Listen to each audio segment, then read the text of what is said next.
supposedly it's working now. Oh, live now.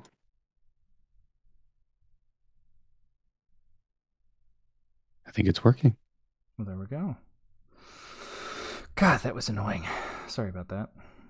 That's what happens when we don't stream for a month.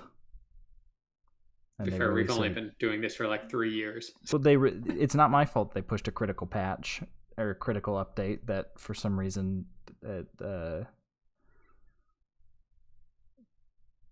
this OBS stops working with Twitch. It's been pretty important. Uh-oh, hold on. Wait, now. Don't touch anything. It's working. It's working. Yeah. Well, I was looking at the page and it had just said we were live, and then it looked like we went down. But we're good. We're good. So how you guys doing? All right. Thanks, Sam. We're good now. You can get going. Yeah, thanks. Thanks for the help. Oh, all right. So that was Sam, our IT guy. Anyway, welcome to the Audio Shop podcast. I don't think we're big enough to have a separate IT team. Yeah, that's you.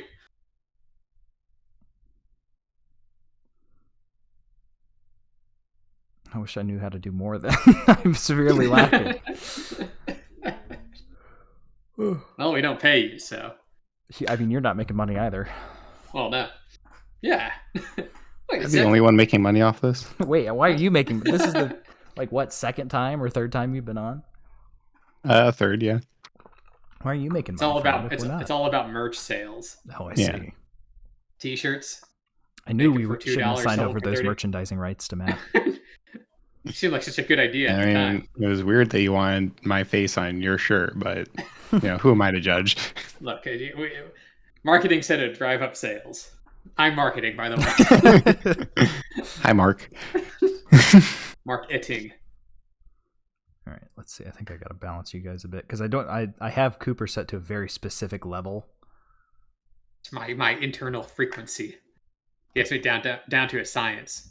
That's just 97% is what it is. But Matt's a little bit loud. Try speaking again, Matt. Hey. And then Cooper, you speak now. Hello. Yeah, you guys are similar level now. Okay. And also our sound engineer. Well, that falls under the IT. Yeah, it's under the IT branch. Yeah.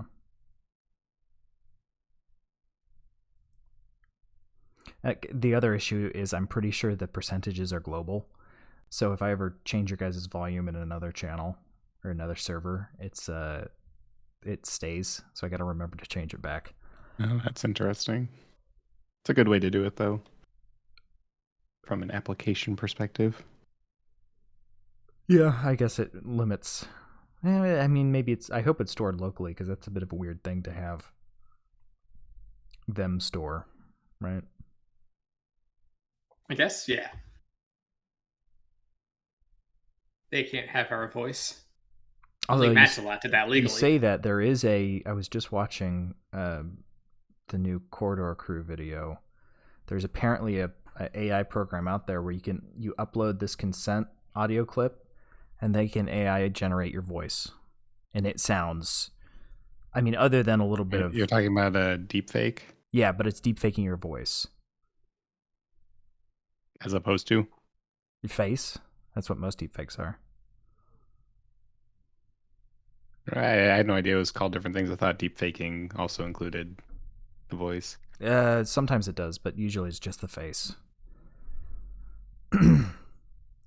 But it sounds exactly like the person, other than a little bit of that, Microsoft Sam on the front end of the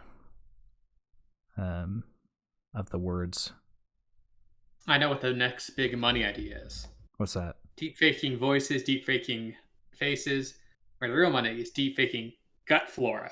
You know how each stomach has its own unique amount of bacteria? Uh-huh. Make an exact replica of that for somebody, and then you can just chuck food into it and see how it reacts. It's oh man, it looks like he wouldn't enjoy that. So now we know. It's like a little test bed.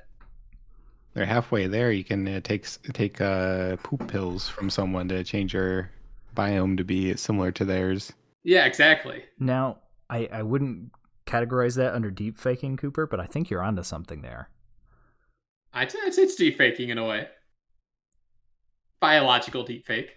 Yeah, you're just trying to use the buzzword. That's like when everybody used blockchain with everything, right? Well, yeah, you have to sell it. You can't just say, gut flora. And also, like Matt's idea of like changing your own gut flora to match like a celebrity's. Like, I feel like Dustin Hoffman today. I didn't know he was into cheese.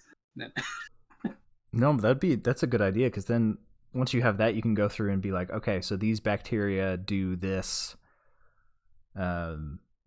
We found, like, you send in a sample, it's like, oh, this one person has hyper efficient I don't know, gut bacteria that mean if you're lactose intolerant, they break down the lactose super quickly, so you can eat cheese even if you are lactose intolerant. So, it's like they send out the poop pills to you. You get like one a month or something. And then just to make sure your flora stays consistent with their scientifically engineered flora that has the properties that you want it to. I've turned your digestive tract into an NFT. You now own the token that belongs to the stomach. I patented this exact combination of bacteria. We're going to be doing citywide sewer sampling if we find if I find that it's in similar quantities to my patent, then I'm suing the city. Social Security is like the blockchain for IRL. Basically, yeah.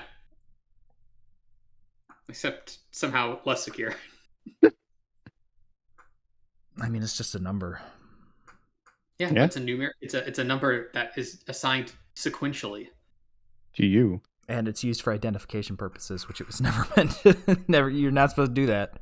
If it's I get that it's something unique to you, but it's like, okay, we need your soc for you to be able to sign up for this thing. It's like, well, now you have it too, and I have to not only rely on you protecting it, but me protecting it, and then that happens, over and over and over again. Which is I mean, what are the chances that somebody you trust and possibly work for would somehow leak your social security number? That'd be pretty irresponsible. The blockchain's really secure. So, I mean, that's like, maybe sending it through the mail and, USPS were to lose it or something. I don't know. I'm just throwing out examples. It'd be even worse if your prints were attached to it. Can legally become Sam online for $20.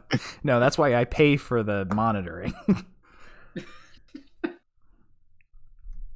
But I got your voice. I got your voice deep fake. I got your face deep fake.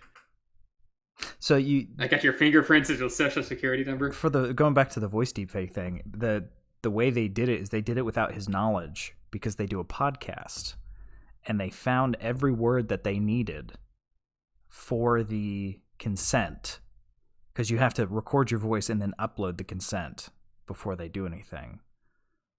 They found every word they needed from the podcast that they do. So it was all done without his knowledge or consent. So consent to this voice recording. It sounded just like that. But that brings into it like, well, if you do a podcast, how many of these words have you said, right? Or for more famous people, I say more famous like we have any amount of famous to us. For actual famous people, like in movies and stuff like that, how many of those words have they said, right? So then it gets into the whole thing of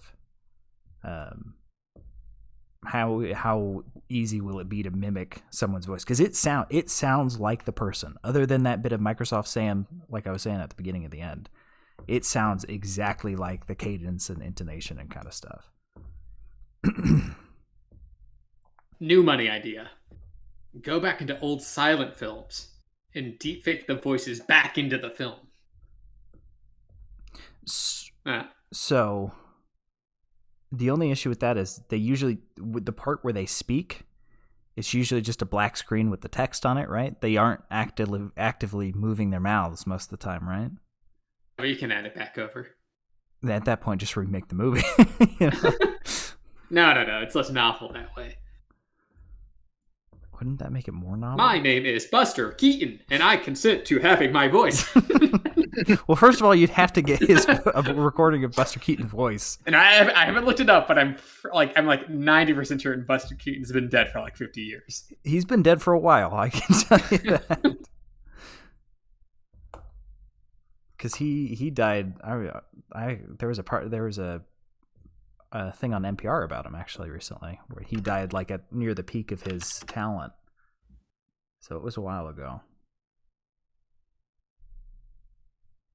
Anyway, you guys want to review some music? Because with 3 people, this is going to take forever.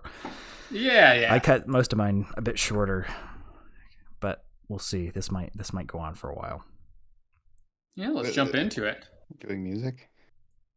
I thought we were going to talk about Buster Keaton all night.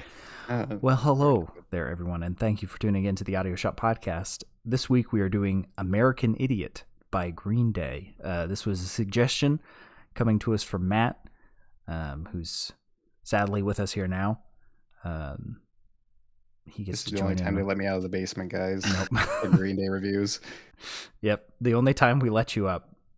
The other times is so you can clean the toilets. My name is Matt, and I am here of my own consent. Thanks, Matt. But if you're just joining us, since this is just the 3rd review of the year, if you're just joining us, it's the Year of the Frog, we decided, so that's why there's frogs. That's just about it. Which makes it appropriate that we're reviewing Green Day. Yeah. Matches the aesthetic. Green, yeah. Like a frog. And I will and it's a day. Yeah? Yeah. It's Today is today. It is a day, that's for sure. So you want to do the history, Matt, since you're a Green Dayer, as they say? I don't think anyone... you're both wrong, and I hate to. Anyway.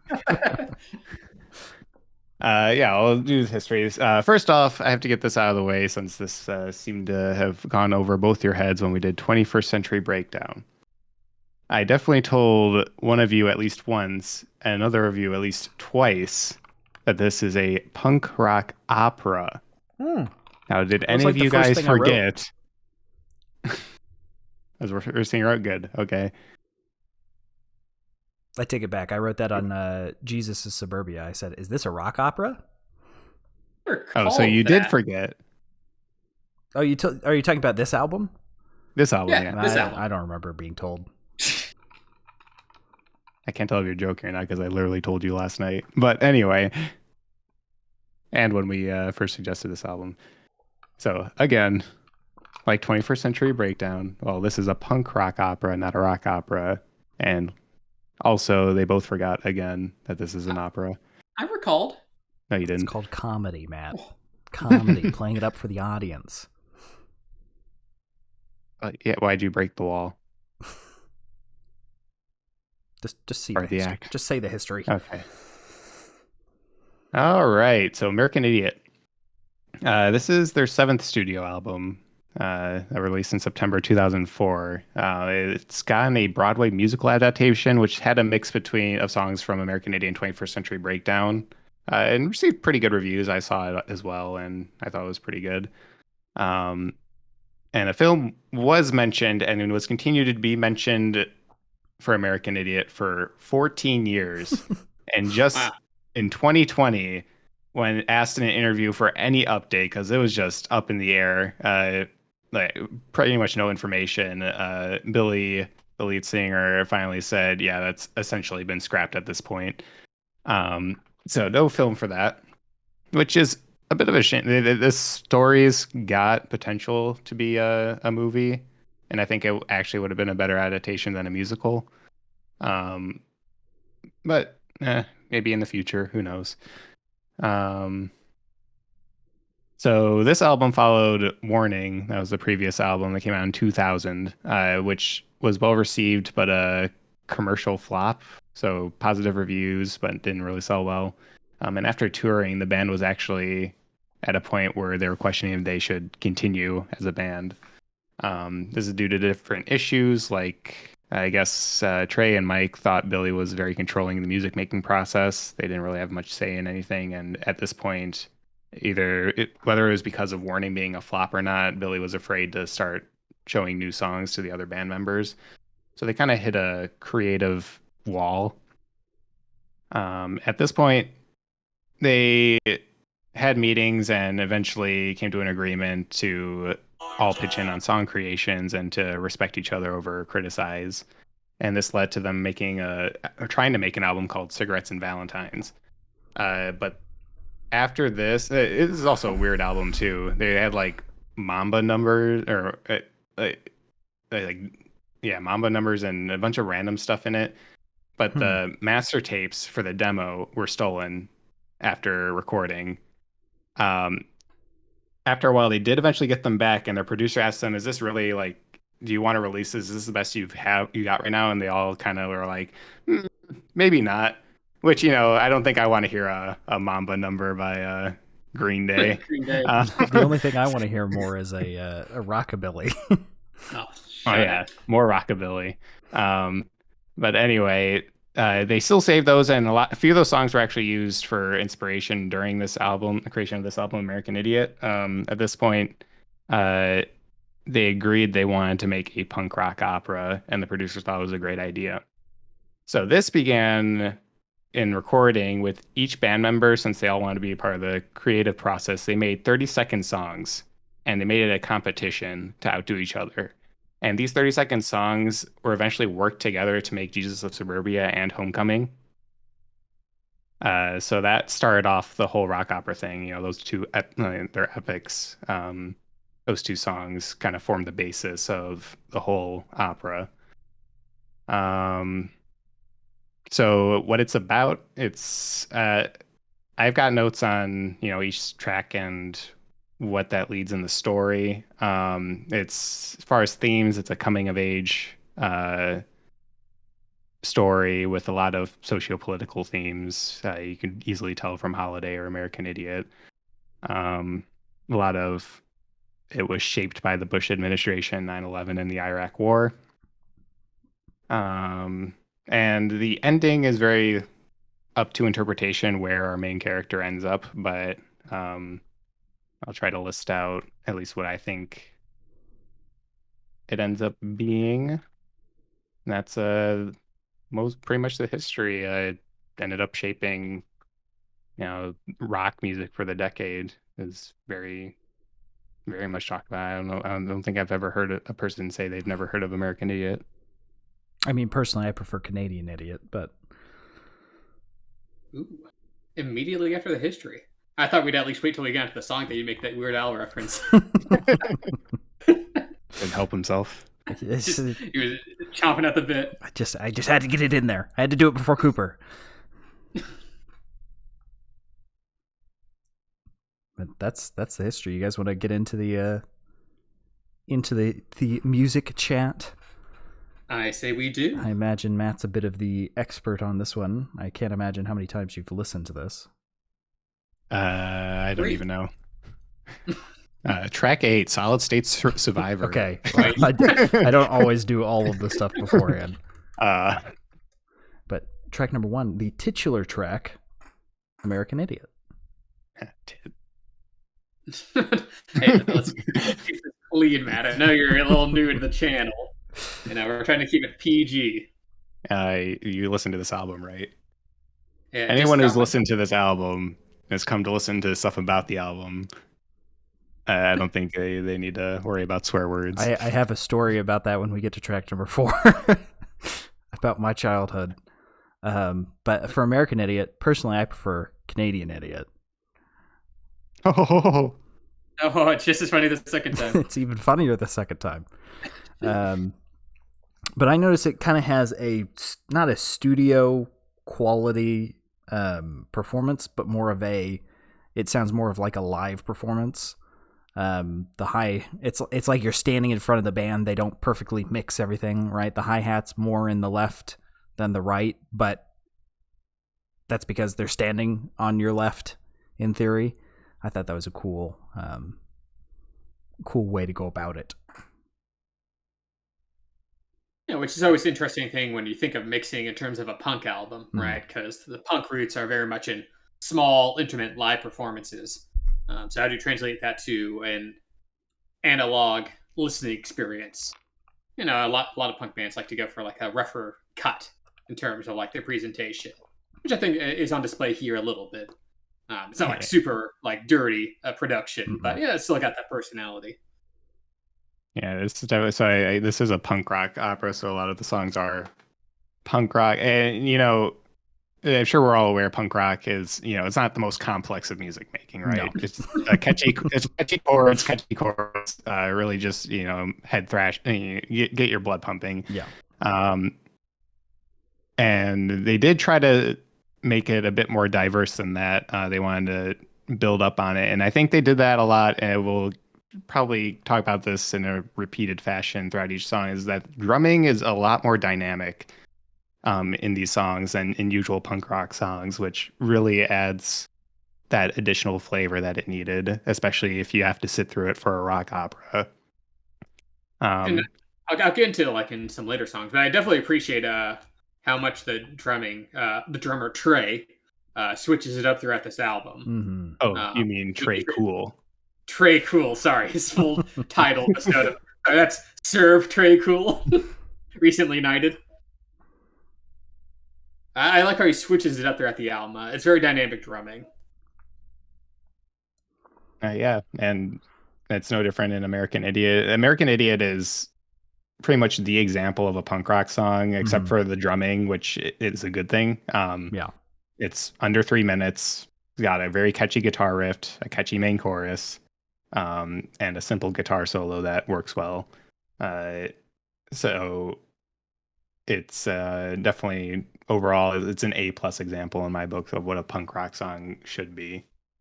I will say I don't remember this song sounding so blatantly 2000s, but it really does, and not like not the bad 2000s, because usually I use that in a demeaning way. But I get what you mean. Yeah, it definitely sounds of that era, but in the best possible way, as opposed to what was that?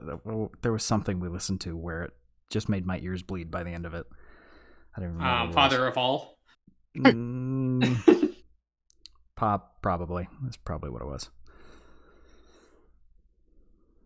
No, it exhibits the strengths of the early 2000s music, yes, as opposed to some of the pitfalls that it can fall into. Yeah, and as far as the story starts off for this rock opera, it's not. This is told technically from the perspective of the main character, which is introduced in the next song, actually.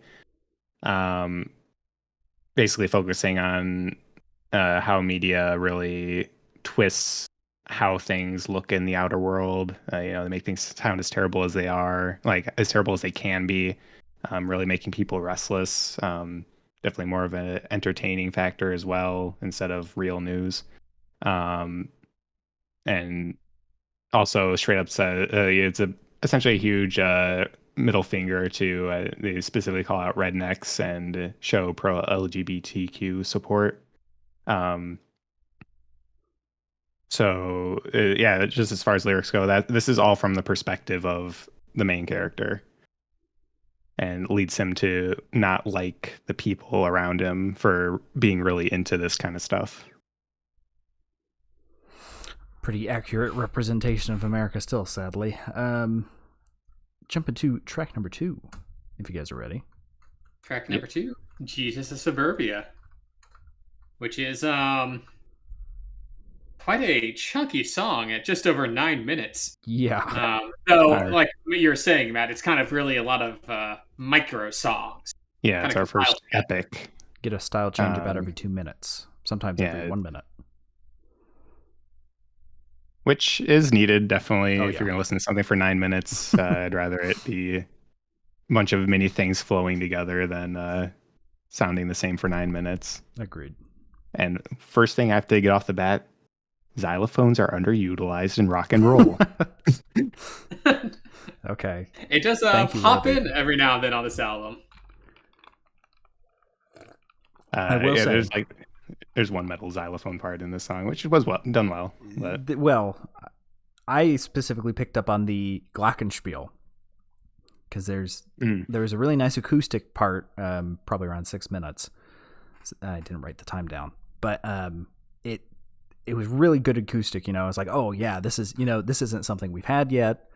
We're going through all these styles, acoustic, beautiful. And then the glockenspiel comes in. I'm like, it sounds like a Kickstarter promo video. But to be fair, this was before that trend. So maybe this made the trend. I didn't want to go too far. Maybe it was, maybe it wasn't, but I didn't want to put that tarnished legacy onto Green Day. It works well here. Yeah. It helps to lighten the instrumental mood of it. Because obviously with the punk vibes, they can get pretty heavy or, noisy at times. So it kind of adds a little lighter element there. Yeah, it's punk very much characterized by very rapid, like the same power chord, just done really fast. This has a lot more instrument diversity, right? Punk rock is lead guitar, sometimes a rhythm guitar, drums and bass, that's it. So definitely adding an acoustic guitar, the metal xylophone, glockenspiel, add a lot more uplifting notes to the song, which I was very impressed by the drum line and the acoustic guitar in this track. It added a lot more dynamics as needed throughout the track to keep it fresh, so you could listen through the whole 9 minutes. Yeah, I mean, it's, as far as punk rock operas go, this is probably the best I've ever heard. Granted, I can't think of another example. I was trying to say how many other this is the only punk rock opera I've ever heard. It's the same here, but it's pretty good. And this is also our main introduction to the story and the main character. So the main character's name is Jesus, and it kind of introduces him as a misfit. He's weird. He's a weirdo. Look at his hat. Like I said in the first track, he has discontent with his town, the people around him. He just really doesn't like any of them. So a lot of this is from, he says there's hypocrisy. Everyone's, full of keep it PG S word. And an example in the song he states is like, people are caring, but there are dirty and lost children in the streets and no one cares. And using that logic, he's kind of tired. He's like, if no one cares, then I don't care. And with that, he decides to leave home and head for the city to seek a better, or, a more fulfilling life. Throughout this, he's kind of, he's got an attitude towards it, but part of the song where he starts singing, "Oh, dearly beloved, are you listening?" That's kind of a peek into his inner monologue where he's really at wit's end with everything going on around him. He's doing drugs and his stepdad and his mom are off doing who knows what. Very much. I think I forgot to mention this in the history. This is all from the point of view of a lower middle class family in America during this kind of bad time in history. Well, good thing things only got better after 2004, right? Oh yeah. And in fact, I think we're going to part 2 right now, actually, of whatever happened in 2004. What did track number 3, Holiday, which may has the most blatantly political lyrics out of all of them. Oh, definitely. But the drums are really nice. The drums are very nice. The drums, I mean, they're fantastic throughout, as we've already said, but this one, they really do a lot of heavy lifting. Like, holy crap. If Trey was just a little less talented, these would only dose. Yeah, it was okay. only. All right. Well, that's the end of the Auto Shop podcast. No, but man, the drums do so much work. I agree. Yeah. This also, the drums do so much work, and American Idiot and Holiday have the most recognizable guitar riffs on the whole album, and probably in punk rock in that whole decade. Just very, very well written lines. It's not overly complex. I mean, none of the songs really are. Like you said, Yeah, the and that's a basis characteristic. of a punk album is the power chords. But Green Day squeezes it for every drop. Each song, they have a new one. And I really think they get their money's worth on Holiday, where, it's simplistic in a lot of ways, but it's not like it's memorable and it gets its point across. Mhm. Right? Being overly complex can muddy the sound, especially in something that's as heavy as punk. So they really keep a laser focus on that. But still, they find time for the little odds and ends here, because in this one, in particular, they've got the political theater bit in the middle of it. Yeah, at the 2:30 mark. Yeah. It's like this kind of political commentary breakdown is what I refer to it as. It still works. This is definitely, easily you can tell this is a big middle finger to the Bush administration specifically, and how it relates to the actual story. Obviously not as much happened because Jesus of Suburbia is a 9-minute song. This is what, a 3-minute one. Just describing Jesus. He's on a high from leaving town. Something's changing and he's in really high spirits, and he's off on holiday heading towards the city, and he finally reaches the city and he's living the life in the underground, doing drugs and all that, and just partying and living his quote unquote best life.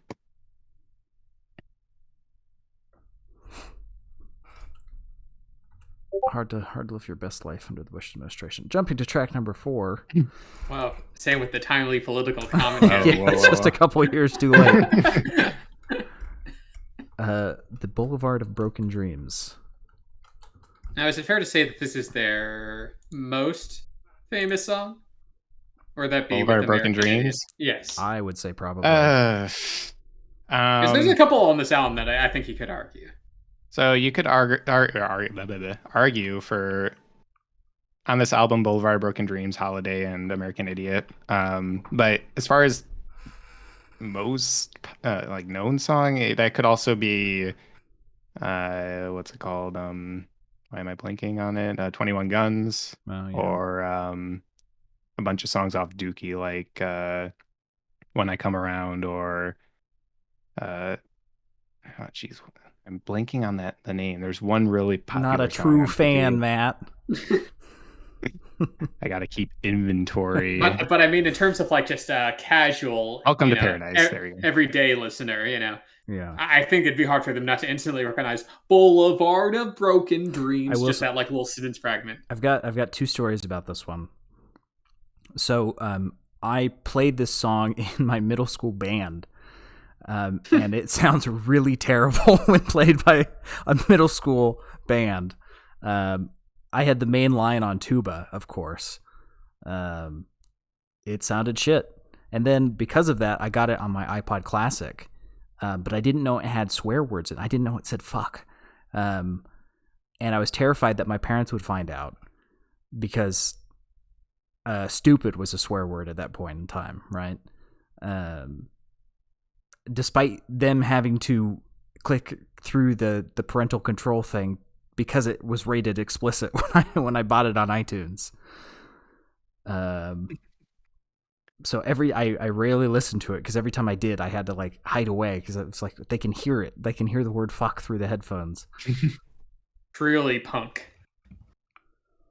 Yeah, somehow my parents didn't even know there was. They listened to the songs with me, and they had no idea there were swear words in it somehow. Well, I didn't catch it. I didn't catch it until after a couple of listens. Yeah, Holiday, American Idiot.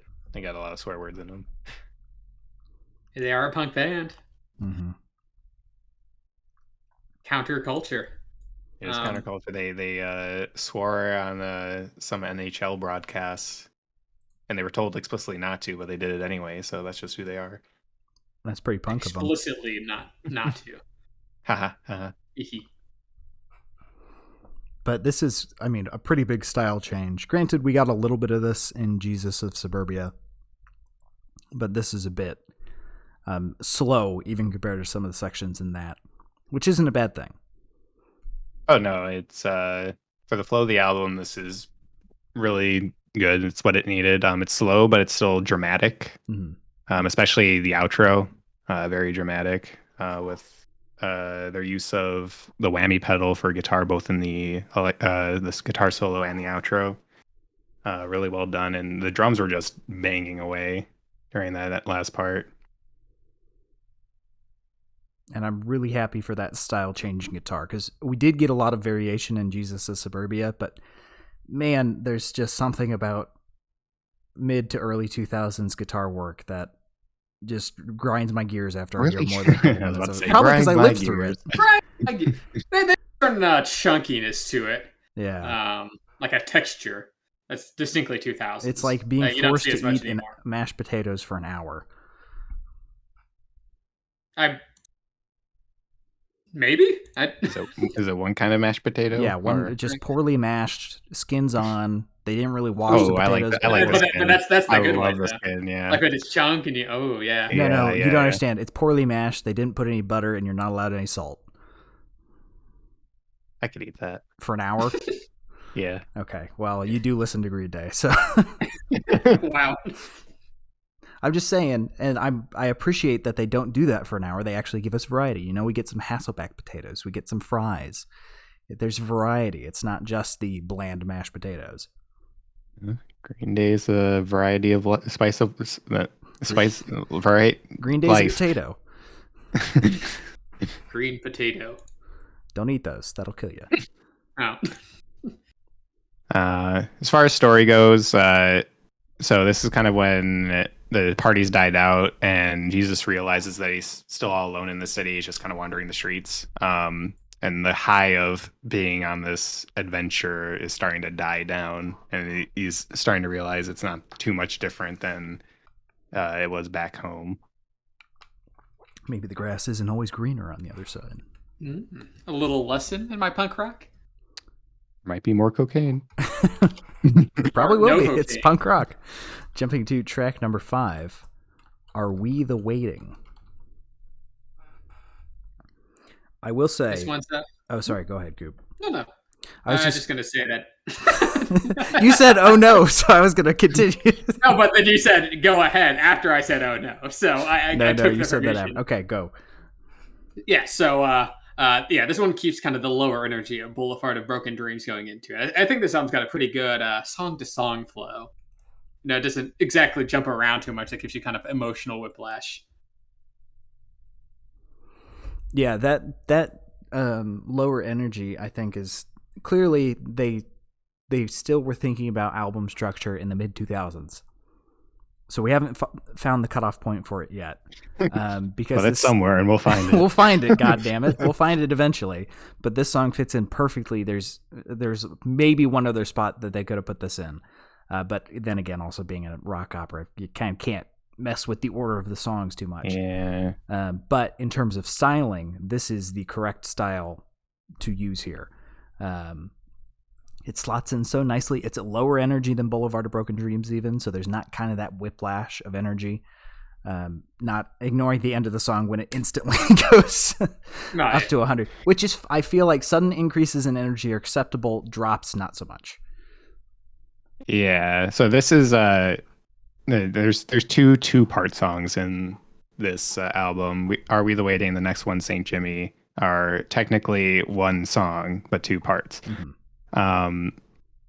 From a song perspective, it makes sense why they're split up. They're completely different in tempo. This one I like. There's no power chords in the song. The lead guitar is just playing, I think, single notes, no chords at all throughout the entire song, which is a nice palate cleanser. It's a nice and simple call and response song that you can do at concerts, which when I went to the Green Day concert, they did play the song. And as far as story goes, why this ties in with St. Jimmy is in the lyrics, he starts clearly having an identity crisis. After traveling to the city, he's very depressed and he doesn't know what's going on around him. That's a new environment. So this does, with this identity crisis in mind, it leads into St. Jimmy's lyrics. which we can jump to if you guys are ready. Did you have anything else about Are We the Waiting, Coop? Yeah, well, let's keep going into St. Jimmy. Which, like you said, a lot more energetic than Are We the Waiting. And God, those drums, again, man, like, no shame to the guitar, but the drums are kind of the star here, in my opinion. Yeah, they're doing drums great. Both side by side, the guitar and drums are kind of like I envision it when I hear music. This is like envisioning like they're galloping almost or running.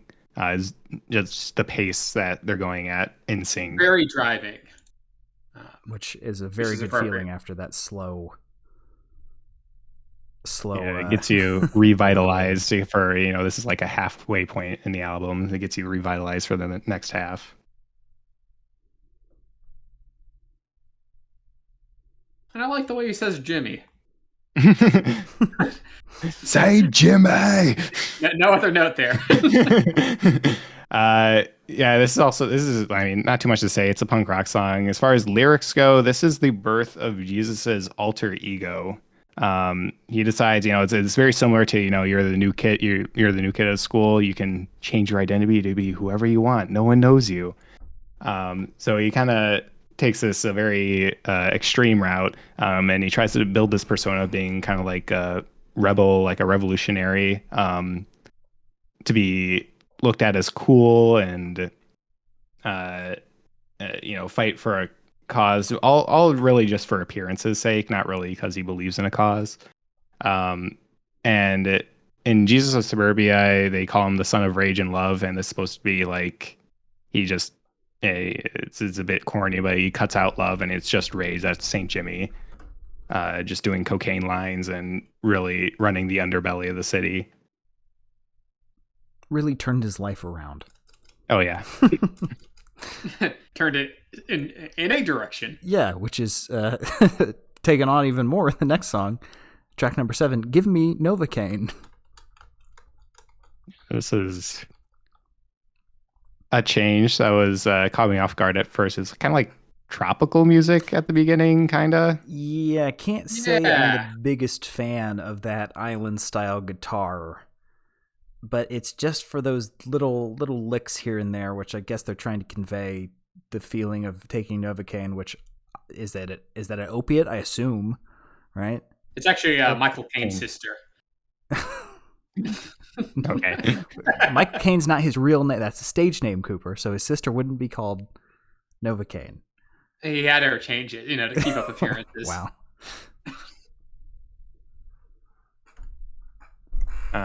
I'm always down. I am a sucker for dynamic songs, so slow start into a abrupt hit into like a fast-paced ending or outro I always really like. And this is one of the songs that can be like a standalone song. It's pretty much just a classic emo song about escaping pain. Mm-hmm. I mean, that's what Novocaine is. It's not an opiate. It's a numbing agent. Yeah. Oh, duh, of course, because that's what they inject into your gums. Yeah. When they do dental work. Right. Okay. As far as story goes, again, pretty short. It's just he's kind of scared of his new life, and he fully surrenders kind of like his full consciousness to St. Jimmy. He's repressing his actual personality at this point. It's certainly an interesting one. The high energy instrumental with the laid back vocals is odd, but it works pretty well. Mm-hmm. Kind of gets that vibe across that they're trying to do. Yeah. I like the tropical guitar riff. It's interesting. You said you wanted something a little more traditionally punk, Sam.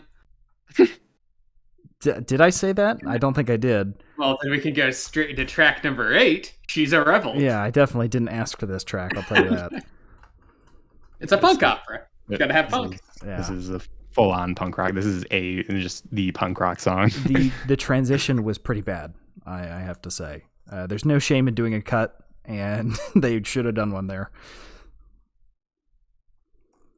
From Novocaine to this one. Oh, this is, again, Give Me Novocaine and She's a Rebel are technically one song. split into two parts. Still can have a cut.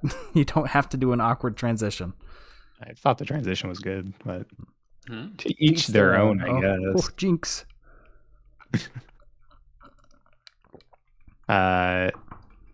So adding the only way this is different from any other like punk rock song, honestly, is they did what they did in Boulevard of Broken Dreams, where they added the guitar solo to the last chorus of the song, just to give it something different, which works. But still, it's not too much to write home about. It's a normal punk rock song. Yeah. Kind of a flyover song for me. It feels a bit repetitive even for mid-2000s heresy, I know. I don't have too much to say about it either. It's kind of like you said, it's kind of like it's hard to say new punk. things about punk rock songs. They're all very, very simple. The only thing that this adds, this is actually a key song for the story. Jesus meets what's her name for the first time and is infatuated by her, and they start dating. And this is his through his eyes, like rose-colored glasses, his vision of her. Calling her like she's a rebel, she's a saint, and it's really like he is infatuated with this girl. Could have wrote a better song about her. Jumping to track number 9, if you guys are ready. Hey, it's another song about her. A better one. Girl. A better one. Yeah, this one starts with some almost bongo-esque drumming at the very beginning before it kind of busts into its more melodic line. Yeah, I don't think this is right, but for some reason, it seemed like an almost Egyptian guitar riff for some reason. Like that's how I would envision like a guitar riff for the background music for a tomb raiding movie or something. Yeah, the start of this song is because they start with one style with the bongos, and then they jump to a completely different style with the actual song. Almost Spanish, kind of. It seemed like they were trying to mimic the style, but they just got it wrong. Because it feels like the song itself kind of feels a bit more hippie rather than, to use the abused musical genre, world that the drums were. This might have been one of the songs inspired by one of the things on Cigarettes and Valentine.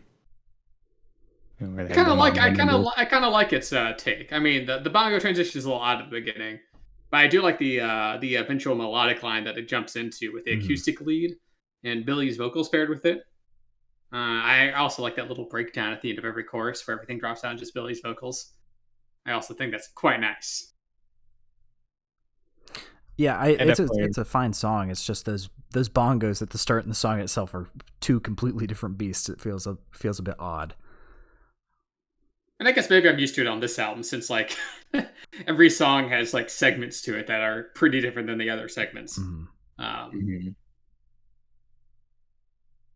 agree. I thought it flowed fine and definitely thought the intro was interesting. I wasn't necessarily turned off by it, but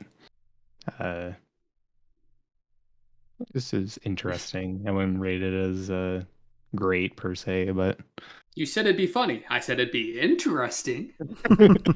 Sorry. As far as story progression, this song's kind of about the after you're initially dating someone, the rose-colored glasses eventually fade away, and you're seeing them in their day-to-day life, in all sides of them. And now this is his perspective of her without those rose-colored glasses and seeing every side of her.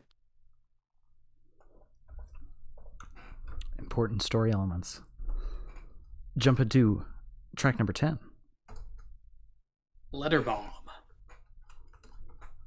I remember when I don't know if you guys had to watch out for this, but I remember my parents telling me never to open up mail because letter bombs were becoming common, or there was one instance of a letter bomb, and then everyone was scared of receiving a letter. At some point I can't say I ever was told that. I remember the scare. It was very similar to the anthrax and the anthrax. letters. That's the one I was thinking of, where like letters would have anthrax and they'd have to shut a whole building down. You I'm say not that sure like it why. was common. I don't think there's been that many occurrences. No, but like it happened like once or twice, and obviously, everyone started freaking out. It's like with the letter bomb. It's not like letter bombs are Yeah. being mailed every day. So your parents thought you would be getting a letter bomb, Matt? They just said, just in case, we'll open the letters. That's it. Yeah. It wasn't like I was doing stuff to piss off people, Like I wasn't just going to receive a letter. This letter's a bomb. Eight-year-old me making Tosses enemies it in to the Matt. underground. Tosses it into the living room. Matt's just on the ground, like, huh?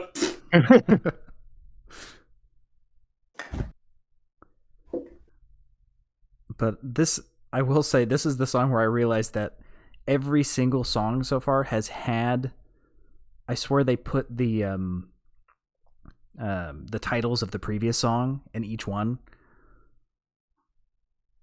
They'll pop up every once in a while. I mean, Jesus of Suburbia is obviously the most obvious one because that's the character. But I swear I hear them, and it keeps sounding like that meme where characters name drop the show or movie in situations where it doesn't make any sense. Oh, no, you're thinking of it as titles. This is an opera, Sam. They're saying the name of the character. I know, but I swear I keep hearing the names of the other songs that aren't the character as well. Like what? The songs, Matt. Like, Are We the Waiting? She's a Rebel. Possible it's in my head. It could just be and they said those Jesus of Suburbia and St. Jimmy. In the songs that they're the title of. Well, yes, but I'm saying in this one, I noticed several of them. It might have just been Jesus of Suburbia and St. Jimmy, which it probably was since those are characters. But yeah, I think it was just those two. But all I could picture was that those memes where, people say the name of the thing they're in. This really was a 21st century breakdown. Exactly. Have a dark soul of a day. John Dark Soul, let's hear his quote. Every soul has its dark. Yeah, this still very punk rock-esque, leaning towards with alt influences. It's kind of like a two-part song, not two-part, split up into two different sounding parts with a guitar solo bridging the two to make that transition, which I thought was very catchy, and I liked the Billy screamed along with a guitar scream in unison with the notes into the guitar solo. I thought that was very well done.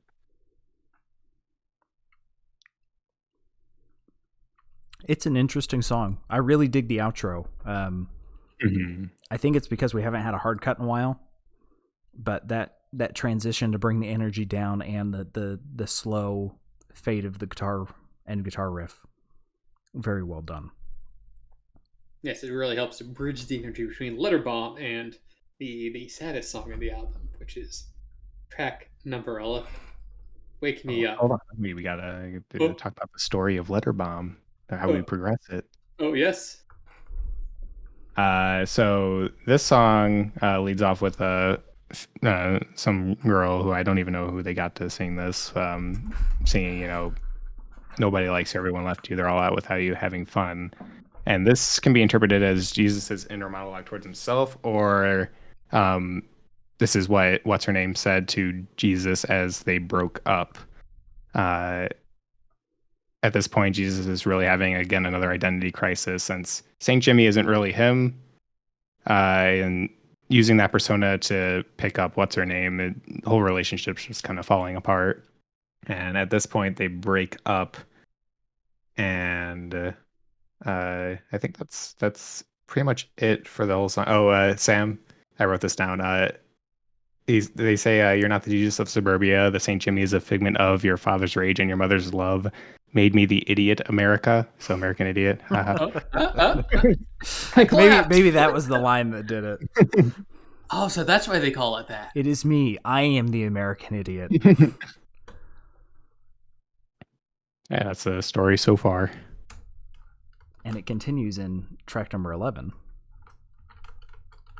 Wake Me Up When September Ends. Which I know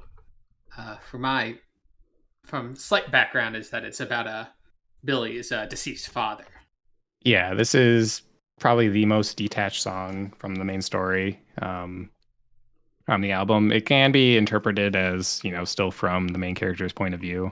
But yeah, this is 100% about his father passing.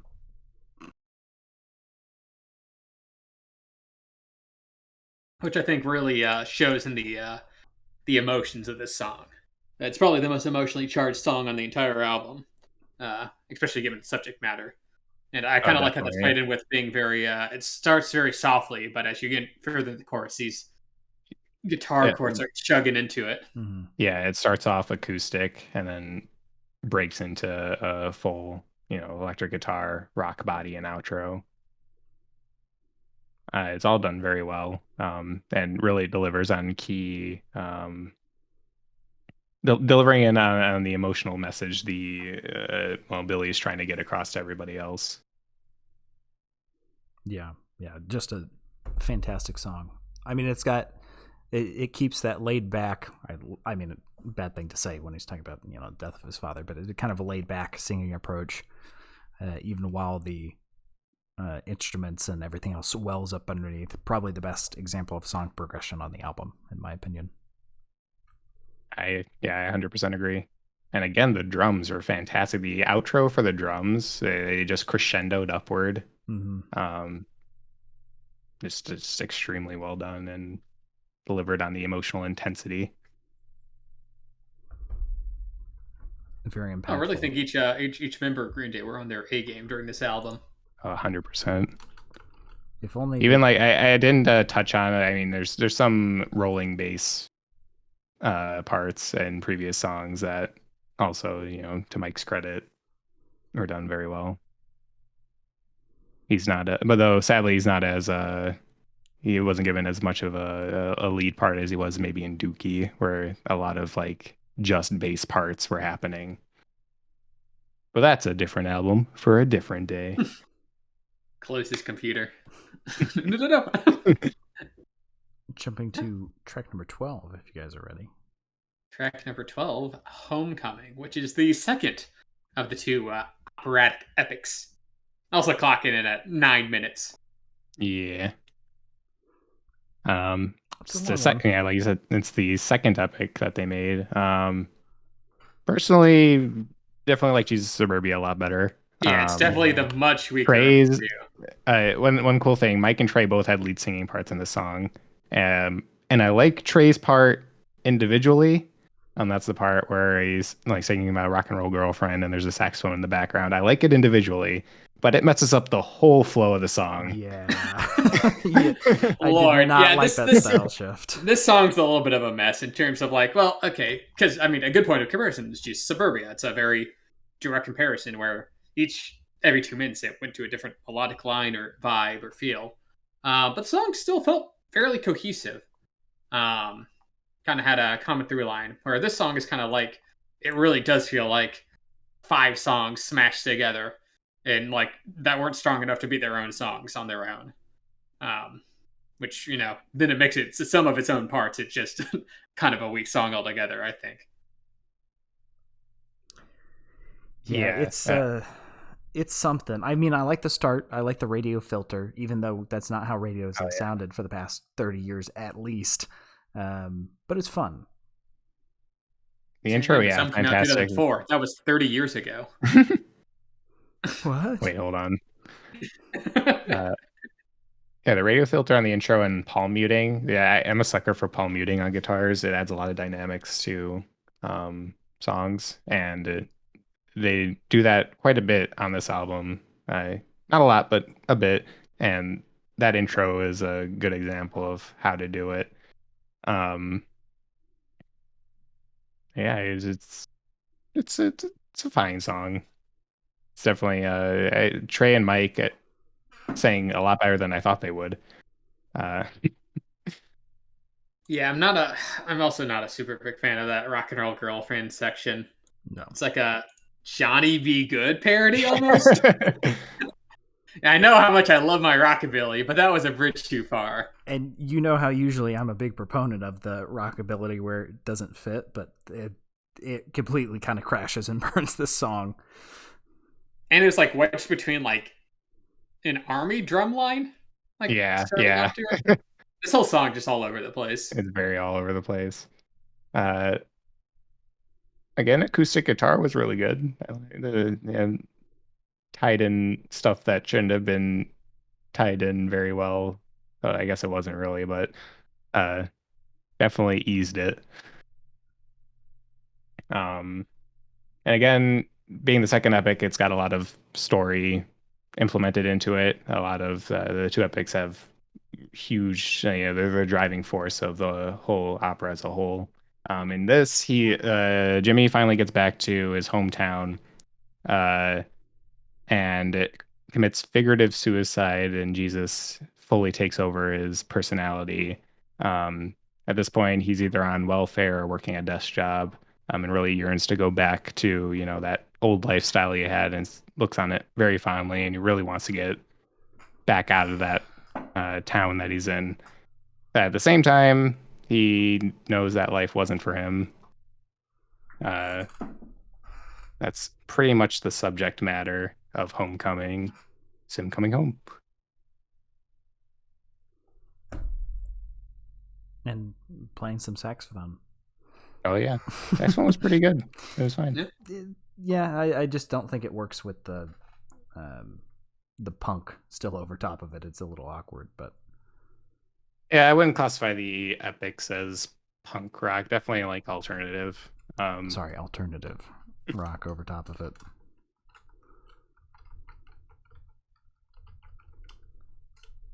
Jumping to track number 13 if you guys are ready. Yeah, the last track. What's her name? I believe it says, what's her name? Yeah, what's her name? Well, I think it's pronounced Watsurnami. Watsurnami? Watsurnami. Okay. It's a surname. But this song just kind of feels lackluster for the ending, and maybe that's the way the story is going. But looking at it from an album perspective, like we've had such high highs, and I say low lows, but I mean like the lows of Boulevard of Broken Dreams or Wake Me Up When September Ends. Those kind of melancholy lows, but this just kind of is like, it just ends with an eh. It's definitely meant to be like a nostalgia song from Jesus's perspective. He's tried to forget. What's her name was that ex-girlfriend, and at this point, he's tried, burning all the photographs. He's trying to forget. He can still remember her face, can't remember her name. That's why she's called What's Her Name. And at the end of the song. So again, like I'm a sucker for the dynamics switch up from slow beginning to hard outro, which the song does, and then palm muting as well. And at the end of the song, he realizes that he doesn't want to forget that time. It's definitely.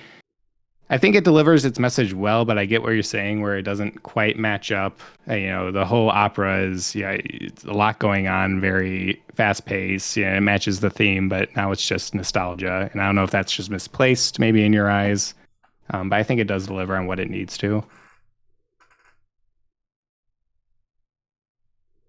I can see what Sam's saying, where on a album like this, which is very emotionally charged right throughout it, this one ends on maybe almost a slightly milder note than you'd expect. But I guess narratively that makes sense. Since he's emotionally a little more detached from the situation. Yeah, it's okay. It's a fine song. It just kind of feels, it's like, well, after all of that, this just kind of feels like it's there. Which, I mean, kind of supposed to, but at the same time, album, yeah, whatever.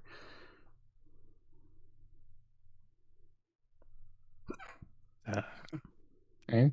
I liked it's got a nice build up, starting with lead guitar and basic drum line vocals. Then it adds on a rhythm guitar, bass, and more cymbals in the drums. Huh?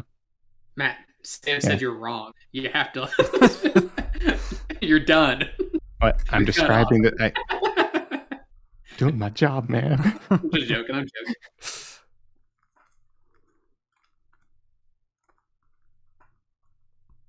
But unless you guys got anything else, that's the album. Yeah, I think that's about it. This American Idiot. Who knew we were the American Idiot all along? Man, really makes you feel. It makes you think.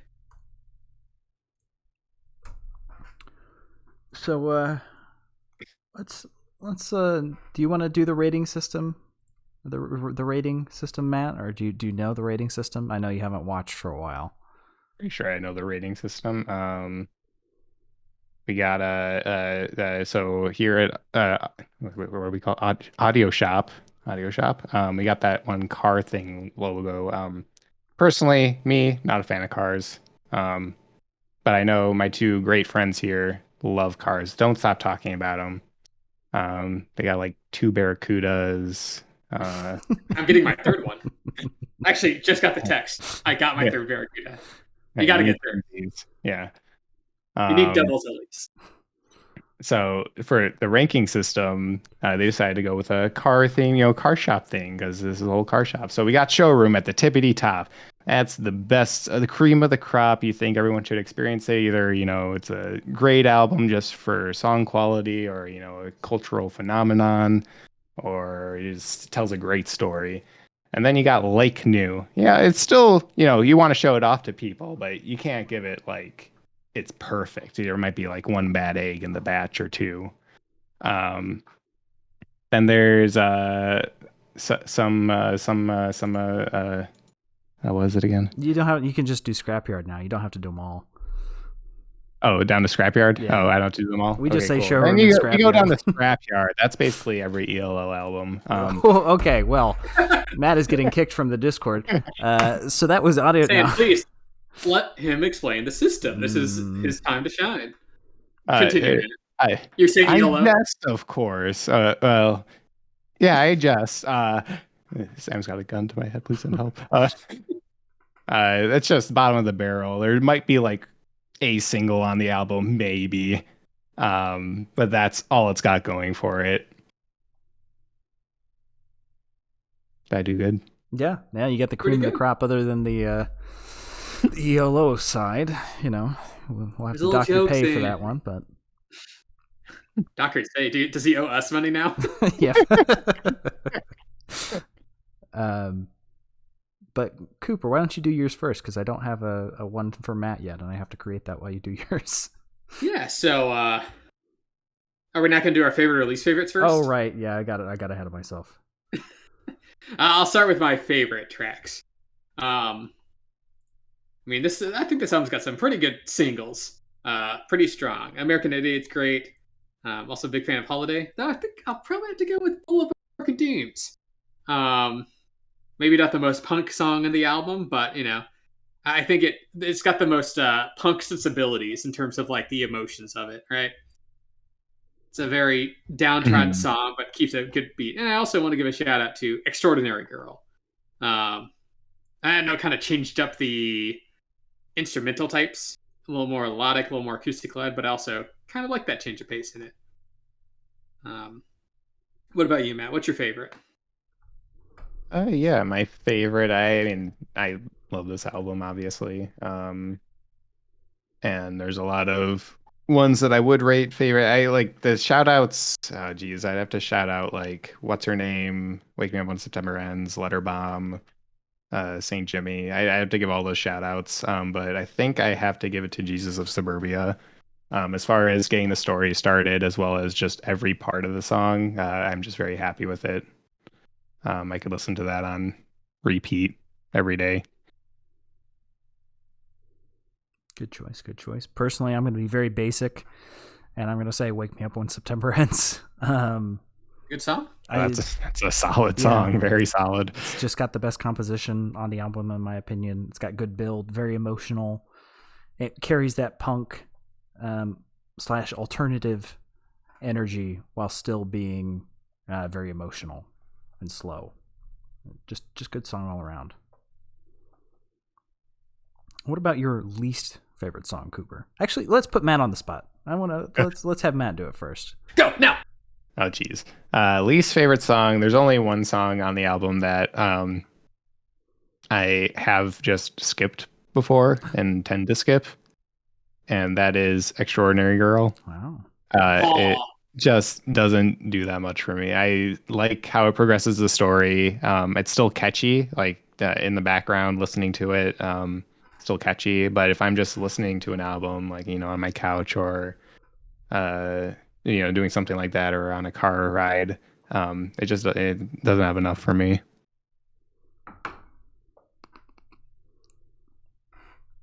What about you, Coop? It's my turn. I'll probably have to go with Homecoming. Just it's a bit of a mess of a song. I mean, there's bits of it in it that I like, but given it's like 5 songs pushed together, that's, I guess, not surprising. But I think for the most part, it's just like the weaker of the duo between it and Jesus 100%. Suburbia.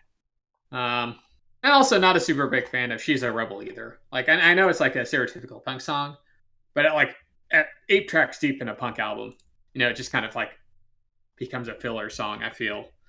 Kind of disappears in the background. What about you, Sam? I got to go with She's a Rebel. Just because it is just the most white toast, milk bread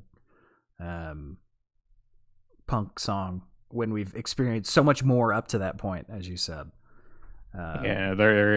I just interrupt you for a second. The big proponent of this was they wanted to redefine punk rock for the, at that time, the new age. Mm-hmm.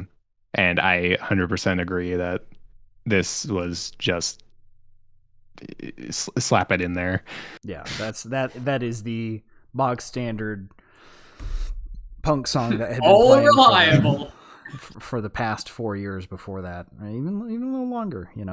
That 2000 style existed in precursor forms in the 90s. So it was huge in the 90s. You can just say it's straight up just 90s punk rock. Yeah, that's true. It all blends. Time marches onward continuously. Yeah, that was 30 years ago, Sam. It came out when you were 27. Oh, I remember those days fondly. So let's force Matt to go last for rating the album, so he can gasp and guffaw at our ratings, Cooper. Okay. So what did you think, Coop? I'm not that big of a punk fan. I'll be the first to admit. Its sensibilities don't necessarily allure to me, but I still want to give this a like new. And I even from my less than complete knowledge of the genre, I can recognize how this is a band that's really trying to take their genre to a new level, and really putting in the work. Especially the drumming switches up. I like the narrative that goes on throughout it, and it's kind of its song structures are unique, especially for the time. So I just appreciate that they took a risk on this and that it largely paid off. A couple of songs here and there that I'm not a big fan of. I think it has a kind of a weak ending, and Homecoming I'm not a big fan of. But overall, I think it's a extremely solid album that did what it set out to do. What about you, Sam? Yeah, I think we will be seeing a lot more of Green Day in the future. They got a bright future ahead of them. But I have a little band that could. Yeah, they took a risk, but boy, I think it's going to pay off in a big way. I think I'm going to give this a low like new, just because not really the biggest fan of punk music, going to be honest. But I mean, it's just a solid album all the way through, and it may be an hour, but it definitely didn't feel like it.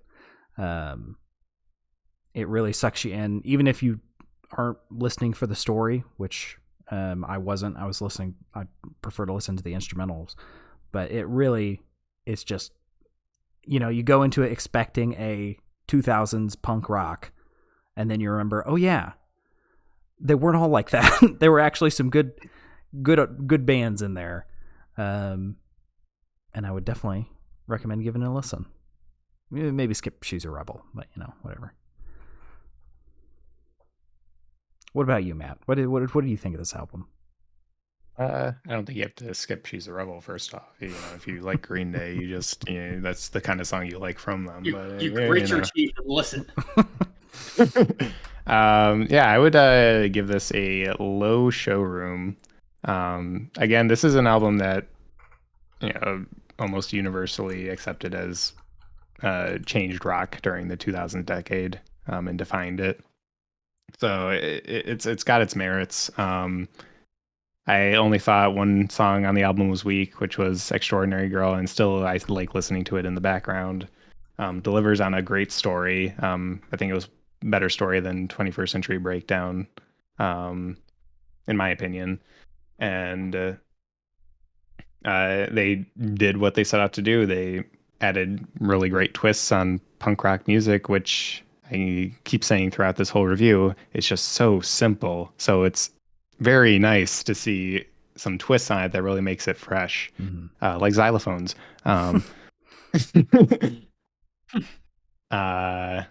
yeah, that's my take on it. And also, part of the low showroom thing is I can feel some of the songs will feel dated.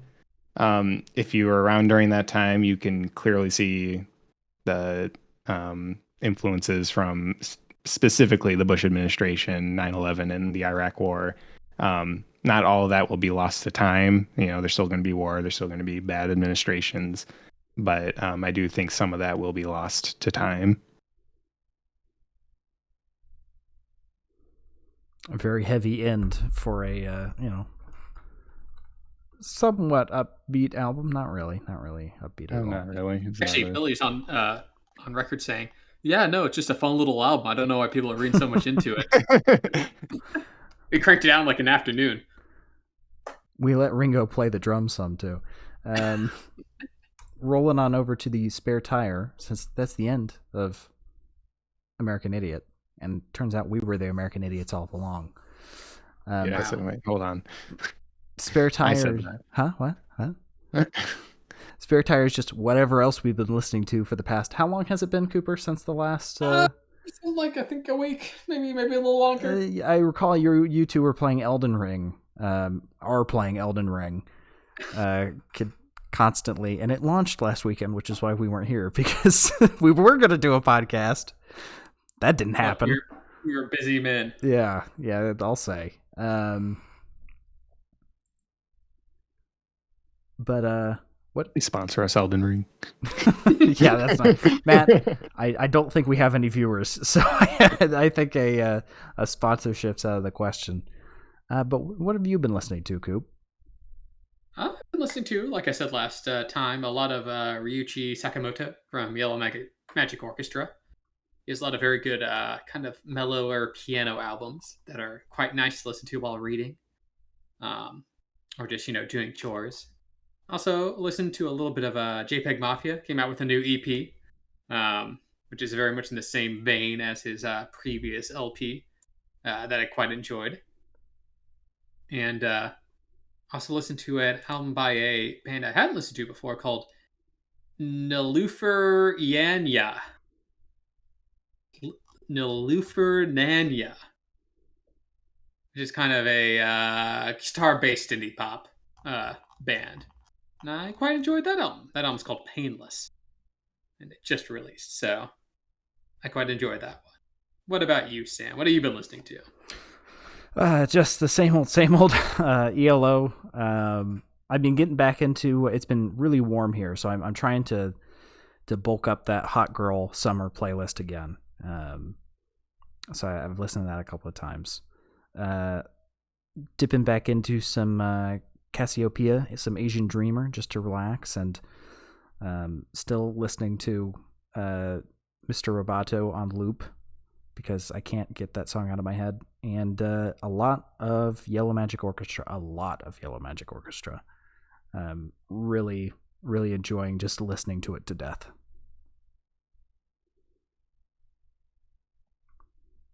You think it's kind of weird that the last album we reviewed was by someone with the word yellow in their name? Now we're reviewing something with the word green in their name?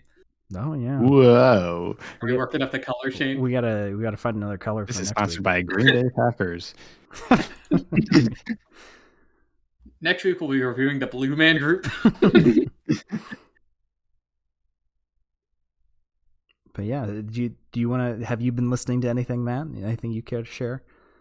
Well, I did get the Rush of Blood to the Head CD, physical CD, last week, and I've been popping that into my CD player and giving it a listen to a few times this week. For the most part, still pretty much solo listening to Yoroshika.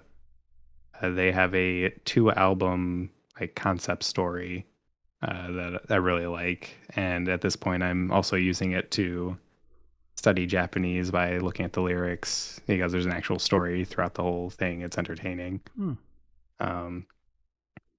So that's over 2 albums, so it's going to take me a while to fully be able to translate each song in each album. That's really cool. Good practice, though.